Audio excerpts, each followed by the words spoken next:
Am I living authentically or just playing a role? There is something almost theatrical about modern human existence.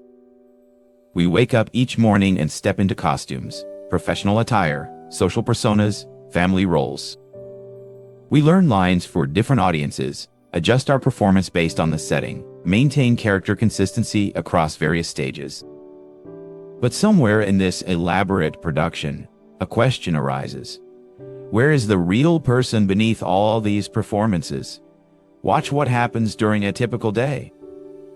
In the morning staff meeting, someone speaks with corporate authority using phrases they learned from business books, expressing opinions that align with company culture. At lunch with friends, the same person adopts a different voice, shares different thoughts, reveals different aspects of personality. In the evening with family, yet another version emerges, more relaxed perhaps, or more controlling, or more vulnerable. Which one is authentic, or are they all performances? The modern world seems to demand this multiplicity of selves. Professional success requires certain behaviors, social acceptance demands others. Family harmony needs yet another set of responses. We learn to code switch between different versions of ourselves with such fluency that we rarely notice the transitions. But observe what happens when someone becomes aware of this constant role shifting. A woman realizes she speaks differently to her boss than to her children, thinks differently when alone than when in groups, expresses different values in different contexts. She begins to wonder, is there a core self beneath all these variations, or is she simply a collection of social performances with no essential center? This recognition can be initially disturbing. If we are different people in different contexts, which version represents our true nature? The confident professional? The nurturing parent? The rebellious friend? The vulnerable partner? But perhaps the question itself contains a false assumption. Perhaps there is no true self to discover, because the self is not a fixed entity, but a dynamic process. Observe how nature operates. A tree expresses itself differently in each season, budding in spring, full in summer, changing colors in autumn, bare in winter. Each expression is authentic to the conditions, yet the tree remains essentially itself throughout all transformations. The tree doesn't ask which season represents its real nature. Maybe human authenticity works similarly. Maybe we can respond appropriately to different contexts while remaining essentially ourselves, like water taking the shape of any container while never losing its essential wetness. But this raises another question. What is this essential self that expresses itself through various roles? There are people who feel genuine across all contexts, not because they behave identically in every situation, but because their responses emerge from a consistent inner source.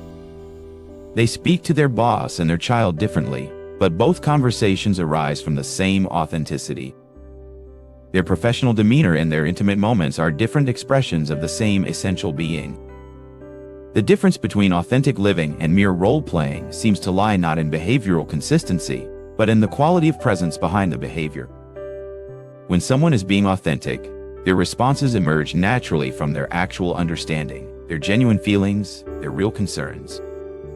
When someone is merely performing, their responses are calculated to create specific impressions, to manipulate outcomes, to maintain image. The authentic person might still adapt their communication style to different audiences, but the adaptation serves connection rather than deception. They modify their expression to be more effective, not to be false. But recognizing authenticity is not always simple. The line between an appropriate adaptation and an authentic performance can be surprisingly subtle. Watch what happens when someone is asked to do something that conflicts with their values. The authentic response might be to decline respectfully. But if declining threatens their job security, relationship, or social standing, they might perform compliance while feeling internal resistance. In these moments, the tension between authenticity and survival becomes apparent. Complete authenticity in all circumstances is a luxury not everyone can afford. Social and economic pressures create genuine constraints on how honestly we can express ourselves. Yet even within these constraints, something authentic can be preserved. The person who must smile at a difficult customer might do so professionally while maintaining inner integrity. They perform the required behavior without becoming the performance. This suggests that authenticity might be more about internal honesty than external expression, more about being true to what we actually experience than about expressing everything we think and feel. The person living authentically knows when they are adapting appropriately and when they are betraying themselves. They can distinguish between necessary social adaptation and unnecessary self-betrayal.